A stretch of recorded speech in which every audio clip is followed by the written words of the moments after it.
बिस्मिल्लाहिर्रहमानिर्रहीम। मैं मदर अमीन चक्को का एडवांस फार्मिंग टेक्निक की तरफ से तमाम दोस्तों को अस्सलाम वालेकुम। आज का हमारा प्रोग्राम ताज ज़रई फार्म चक्को का पर है, जो हमने आज से पहले तकरीबन 2 वीडियो आप तक पहुंचा चुके हैं कि गंदम के बाद हमने ईरी फाइन वैरायटी धान की एक लगाई। उसकी 10 अगस्त को हमने कटाई कर ली और उसके बाद हमने 22 अगस्त को दोबारा फिर वैरायटी एक है धान की 1509 वो लगाई। और 1509 लगाई जब डबल फसल होगी तो उसकी भी वीडियो मैं आप तक पहुंचा चुका हूं। तो आज मैं आपको बताता हूं कि एक सीज़न में धान की 2 फसलें किस तरीके से ली जाती हैं और मैं उसकी औस क्या आती है, एक फसल से या दूसरी फसल से ये कितना इसका प्रॉफिट हो सकता है, तो उसके बारे में आज आपसे मैं बातचीत करूंगा। सबसे पहले है कि मैंने जब गंदम की कटाई की तो हमेशा जब भी आपने गंदम के बाद ईरी फैन लगाना हो तो आपकी पनीरी मार्च में आप काश्त कर लें। कम से कम 15 मार्च को आपकी पनीरी काश्त होनी चाहिए। एक माह की पनीरी हो, 10, 12, 15 तारीख को गंदम की कटाई हो जाती है, फौरी तौर पर आपने वहाँ पनीरी को शिफ्ट कर देना है। और वो जो पनीरी ईरी फाइन की होती है वो आप मैक्सिमम आप जुलाई के एंड में ही उसकी बर्दाश्त कर लेंगे, जुलाई में ही उसकी कटाई हो जाएगी और उस वक्त भी उसका रेट भी बहुत अच्छा होता है। और जो पनीरी होती है 1509 की, ये भी उसी टाइम के हिसाब से आपको जून में काश्त करनी चाहिए ताकि जुलाई में हम इसको लगा सकें। तो मैंने तकरीबन पहली पनीरी भी लेट अपने मैंने वो भी पहली पनीरी भी ख़रीदी थी, मैं ना काश्त कर सका। तो ईरी फाइन की पनीरी मैंने ख़रीद कर लगाई और उसके बाद अल्हम्दुलिल्लाह फिर मैंने फिर भी 1509 की जो पनीरी थी वो हम पहले काश्त कर ली। वो पनीरी समझ लो हमारे दोस्त एक ने काश्त की थी, हमने मुश्तरका उसमें से मैंने लगाई। वो पनीरी तकरीबन 60 दिन की थी। वैसे 80-85 दिन में तो वैसे ये 1509 इसकी मुकम्मल फसल तैयार हो जाती है। तो हमने वो 60 दिन की पनीरी थी उसको लगाया 22 अगस्त को।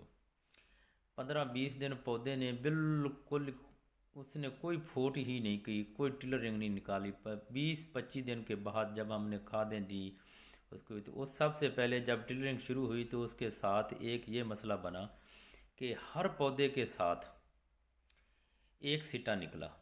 तो हम थोड़े से परेशान तो हुए, लेकिन अल्हम्दुलिल्लाह फिर हमने खादें उसको डाली, पानी लगाते रहे, स्प्रे करते रहे, तो आखिरकार वो बाकी अच्छा रहेगा। ये आपके सामने आज मैं आपको दिखा रहा हूँ कि इसकी कटाई आज हम, ये तारीख है 15 नवंबर को हमने इसकी कटाई की। इसमें कुछ कुछ दाने किसी साइड पे, क्योंकि बहुत लेट हुई थी इसकी बिजाई, पनीरी बहुत ज़्यादा उम्र की थी, इसी वजह से पनीरी ज़्यादा से ज़्यादा मैक्सिमम 25 से 30 दिन की होनी चाहिए। तो फिर जो ने दोस्तों ने हमारे साथ 25-30 दिन की पनीरी लगाई थी उनकी टिलरिंग बहुत ज़्यादा और उन्होंने फौरी तौर पर ही ग्रोथ कर ली थी। और हमारी पनीरी जो थी तो हम उसकी सही तरीके से ना उसकी ग्रोथ नहीं हो सकी। और एक लेबर का मसला इसमें चलते चलते ये देख लें, और ये भी दिखाने का ये लेबर ने लगाया था, तो आप देख लें कितना कितना गैप है। तो एक पौधे तो पूरे हो नहीं सकते जो गवर्नमेंट के अपने महकमे वाले रिकमेंडेशन करते हैं, माहिरीन रिकमेंडेशन करते हैं कि एक खेत में 1 एकड़ में 160 पौधा होना चाहिए, यानी 2-2 दाने लगाएं, 2-2, तो 80,000 पौधे की तब ही हो सकती है जब आप 2-2 दाने लगाएंगे। 1,60,000, ये तो मैक्सिमम मेरा ख्याल है 50,000 55,000 पौधे होंगे जो लेबर लगाती है। मेरे अकेले के नहीं, सभी दुनिया जो भी लेबर लगाए ना उसका यही हालात होता है। तो अल्हम्दुलिल्लाह आज हमने 15 अगस्त को, ये 15 नवंबर को, सॉरी 15 नवंबर को ये आप देख रहे हैं कि हम इसकी कटाई कर रहे हैं और ये पक कर तैयार हो गई है। तो मैं तो इस पर बहुत ज़्यादा मुतमिन हूँ कि हमें धान की फसलें 2 लेनी चाहिए। पहली जो आई थी वो माशाल्लाह 72-73 हज़ार का 1 एकड़ मेरा हो गया था। तो आज है जो, ये भी इंशाल्लाह उम्मीद है कि 50 मन के करीब करीब होगी। लेकिन अभी तक टैंक जब उतर रहे हैं सी तो पता चल जाएगा, टैंकों का हिसाब लगाएंगे कि थ्रेशर मशीन वाले क्या कहते हैं कि उनके एक टैंक में कितने मन धान आता है। तो इंशाल्लाह मैं इस, और रेट भी अच्छा है।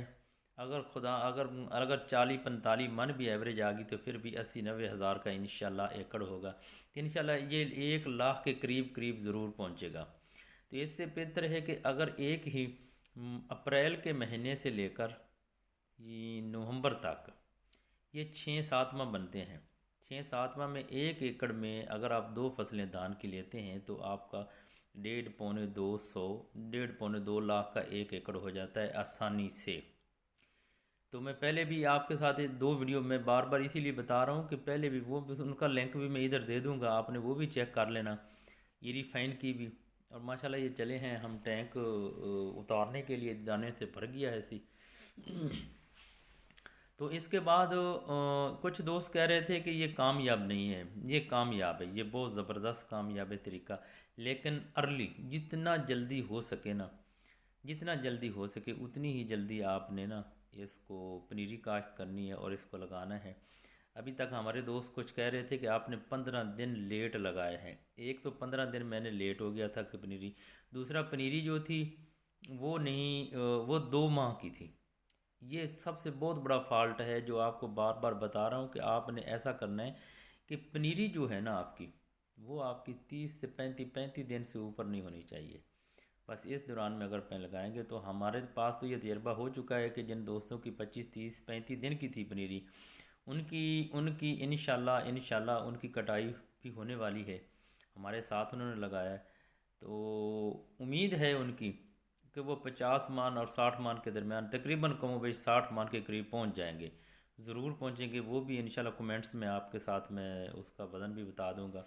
और आज मैं इसका वज़न के अगर रेट कम होने की वजह से 1700-1800 की वजह से ना, तो शायद हम सेल ना करें।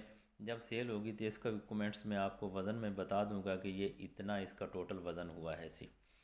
तो मैं तो लिहाजा इसमें मुतफ़िक़ हूँ। इंशाल्लाह अगर रही ज़िंदगी तो अगला साल जो होगा वो टाइम से लगाएंगे और 2 फसलें उठाएंगे। तो 2 फसलें उठाने से एक फ़सल चाहे धान की कितनी भी अच्छी हो जाए ना, वो 2 फसलों के बराबर, वो 2 फसलों के मद्दे मुकाबिल नहीं हो सकती।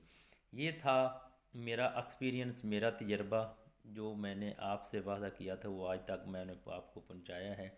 और इससे पहले भी, और यही जगह अपनी पहली वीडियो देखेंगे आपको यही जगह यही सारा मंज़र नज़र आएगा, यही बिजली वाला ट्यूबवेल फलां फलां सब चीज़ें जब हमने कटाई की वही देखें और ये देखें, ये आपके सामने है।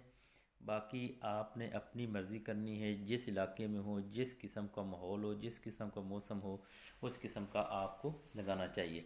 और दुआओं में याद रखना मोहम्मद मज़हर अमीन चक्को का ताज ज़रई फार्म चक्को का, ये ताज ज़रई फार्म हमारे फार्म का नाम है। वस्सलाम।